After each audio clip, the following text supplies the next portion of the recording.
Hey everybody, Joseph Rothschild, aka... And we are back with another Twitter thread. This one, I'm not really looking forward to. So this week I asked you about embarrassment in Yu-Gi-Oh! There's kind of a cap on how embarrassed you can be while playing Yu-Gi-Oh! Like, you're already voluntarily spending $900 on cardboard, buying a whole bunch of little condoms for the cardboard so they don't get damaged, and then walking to a store where a bunch of scalpers are fighting 5-year-olds over Pokemon. Still, for many people, there are some things that are a bridge too far, and today I want to talk about what those are. I posted an image of Prankkids because early in Prankkids' tenure as best deck a couple of years back, people were saying they weren't going to play it because executing a combo requires you to admit that you are activating the effect of Prankkids Doodle-Do and Roxy's and Fancy's and Lampsy's and Bow Wow Bark and Boo Boo Boo and DDD and Poo Poo Poo, and you have to say the name or else the effect isn't going to resolve. Anyway, let's see what you all came up with. I'm sorry I'm taking so long. I'm sorry. I'll be done soon. I'm almost done. I'm sorry. The deck just does this. True both for Dark World and for Flower Cardian, and it's worse with Flower Cardian because at least when the deck is finished with Dark World, you win. Flower Cardian, you still have to play out like a turn and a half of just losing. Oh, enjoy taking 35. Oh, you're going to make game actions? Shit, I wasn't prepared for that. This deck's fine, but don't call them by their German names. What? It's just Draco Tail. How bad could it? Oh my god! Draco Schwanz! Some of you are trying to get some Draco Schwanz. I see what you all are retweeting. So, Arcana Force, despite the new support, is bad, obviously. It's not good at all. But if uninterrupted, you do FTK. There's nothing to say about it. You do FTK. If you're uninterrupted, you do FTK. You make the world and you loop them. And despite the fact that it loses to a single hand trap at any point of the combo on anything, you don't even have to know what your opponent is doing to beat it. Sometimes they just don't draw them. Look, I think Paleo is really cool as a deck, but sometimes you've won the game against them in resources and you have to play out 4 more turns where absolutely 0 card sequences in their deck could change the outcome and you're like, scoop so I can go get a fucking sandwich, please. If you are the Paleo player, this is one thing. Obviously, you get to a position where you've got 5 set against an opponent who's going to have 2 cards maximum. You've got a live Opabinia. There's no way that they can out your board,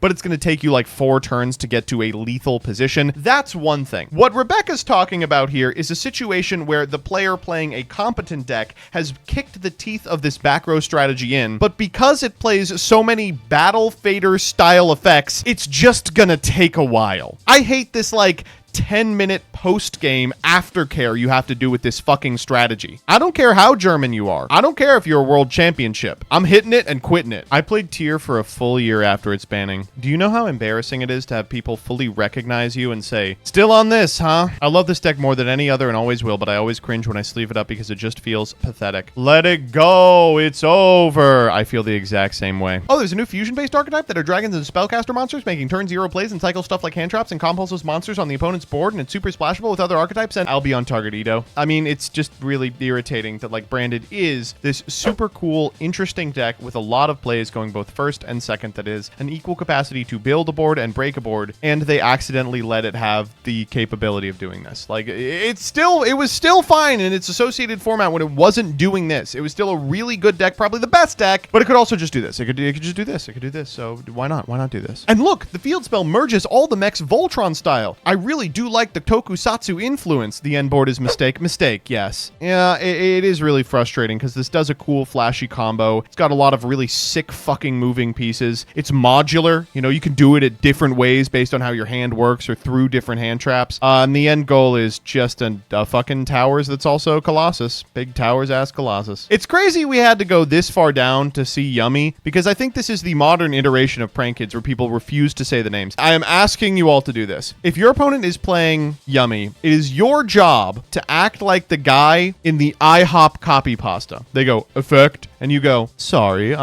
which effect are you activating? And they'll go, this one. And they're like, sorry, could you be a little more specific? I'm activating the add effect. The add effect of what? Please, represent the game state. Of the cup one. I don't see a cup one. What's the name of the monster? Cupsy? Yummy. I need to hear the star in the middle, please. Cupsy? Yummy. You have to say yummy snatchy. I won't let you resolve it unless I hear the word yummy snatchy come out of your mouth. Surprised no one has said this yet. I never played it, but every time I played against it, my opponent would always say, sorry, as they broke my whole board and then swung for game. I always would get mad at that. They'd like write Geki, Harpy's Feather Duster, normal summon Pydra. I'd go Ash. They'd go Called By. I'd be like, all right. And they go, sorry. And I go, you put those cards in your deck! All right, let's get this one out of the way. Holy shit. So if you're unfamiliar, Traptrix is a deck of level 4 plant monsters. They are pretty powerful. They are one of the few actually good back row strategies, and for almost all of their tenure, they've been pretty inexpensive. This makes them very attractive to new players, but their art makes them attractive to other people. As a result, this archetype has gotten a little bit of a reputation as you would expect. There's a bunch of epic anime lollies on these cards, but I don't think you can dire out and start calling people pedophiles based on their deck choice. Personally, the most embarrassing part for me is playing this deck would launch me into a culture war that I want no part of. I sit down to set some back row. My opponent goes, "Ah, so ist einen Didi Blooden?" And the guy next to me goes, "Actually, lolicon is a storied Japanese trope." I don't want any of that. I want to leave. You're welcome for that, boss. Yeah, thanks for that, Dire. A whole week of people doing this discourse again all over my page. Also, a lot of people were blaming me for this. Don't blame me. Blame Dire. That's where your hatred should go. Look at her. Colon 3 in the chat. You are just rage baiting at this point. I just don't want to be associated with Dire's opinions. How do you think I feel? Younger me piloting Infernity from 2010 all the way to 2014 always resulted in judging stares and judge calls coming my way just to see if I was doing the Infernity cheat. A lot of the time, these high roll decks, you just kind of have to go, sorry, I high rolled in my high roll deck. But Infernity was the worst because every time you did high roll, your opponent would go, I'll be calling a judge at the end of your turn. We'll just see what your back row looks like. And you had to go, I'm sorry, I just opened good. Little did they know you had been stacking the whole time. When Pendulum was popular a couple of years ago, it was at the same time as those 1-for-1 hand traps were absolutely everywhere. I'm talking about Ash Blossom, Valor, and Imper. And you could prevent them from building a board with negates on it pretty easily. But Pendulum always had one tool in its back pocket, and that is Dagda in Hauk, Dagda in Hauk, Dagda in Hauk. Dagda in Hauk just scythe locks you. It didn't matter that you went through a bunch of cards with really cool, sexy lines. You were just going to end with a scythe on your side of the field, and your opponent wasn't going to be able to play. I can't believe this was like a backup line for like double digits of decks for like a decade. One of the 5D's classics is a deck with a really cool design and multiple unique gameplay styles. That's true. Blackwing, of course, has been playable for decades at this point, and it has done different things over the course of its lifespan. Sadly, they are correct. For years, the best way to use this archetype is the really simplistic Raid Raptor stuff goes into Kali Yuga on the opponent's turn. In an effort to give it something better to do, they released a new wave of support that gives them towers. They said, we're sorry you have to play Hot Red Dragon Archfiend King Calamity. We're sorry your best play is VFD. We're sorry we made Azathoth. Don't worry, we've got you something else to do. Towers. Every time I play DM, I feel like the image of the dog with the propeller. Oh boy!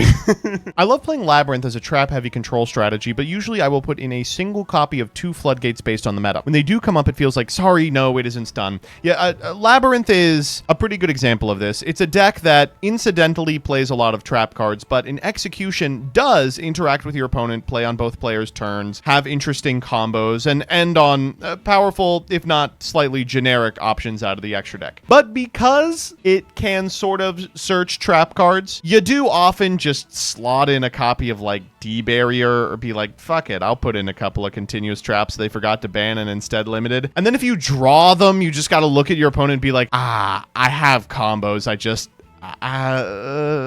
Trickstar with Droll Reincarnation Lock. Yep, relate to this one pretty hard. In early 2018, I played this deck at a regional and was able to get my first invite with it. I got the lock off twice. The second one was round 9, game 3. It felt like cheating when you're able to get it off. This deck was so fucking frustrating. Its win condition was burning your opponent out of the game, and the margins on it were really, really tight. Something like 15% of your games, you would just draw away to Reincarnation and Droll. Your opponent would perform an action that adds, and you'd go, I'm so sorry. This is a great one from the early days of Duel Links. Whomst remembers. My Gagaga sister has another effect! Fuck, this deck was so fun, but the Gaga sister did have another effect. Every time I played this deck versus my friends, I would act like a dominatrix. I don't know why I did this. I mean, it comes with the territory. You've also got the correct rarity for Mystic Mind. Beautiful Mago rarity. Fuck this fucking card. And you always felt bad slamming it down, especially in decks where you weren't intending to use it. You were just like, this card automatically wins against you. Oopsie. Gimmick Puppet FTK is a pretty good answer. I remember at Nats, I built Gimmick Puppet FTK just because I like to give myself little side quests when I'm out and about at YCSs. And I was like, you know what? I'll pick up all the cards for Gimmick Puppet FTK while I'm here. And I built it, and I took it back to the hotel room after the event. And I was like, all right, let's play some friendlies. And then I opened a starting hand, and I went, I don't want to play this. What the fuck? I don't want to play this. Low complexity game plan makes people call you dumb. Main strategy is stun Floodgate. Biggest shifter abuser on the planet. Plays on your opponent's turn. Don't care. Birds in 5. I think you probably aren't embarrassed by playing this because you don't have shame. I recall I went back to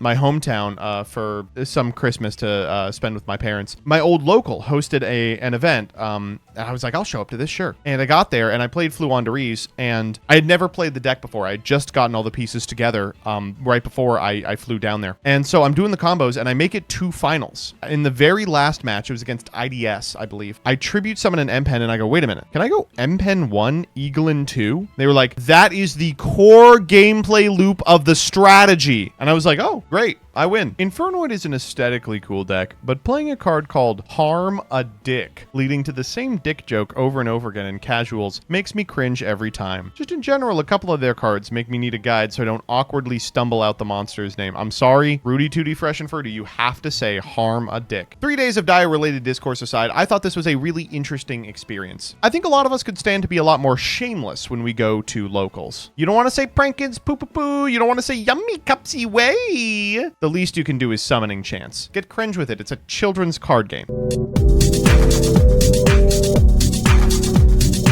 I mean, I certainly wouldn't want to be playing against Arcana Force. 21.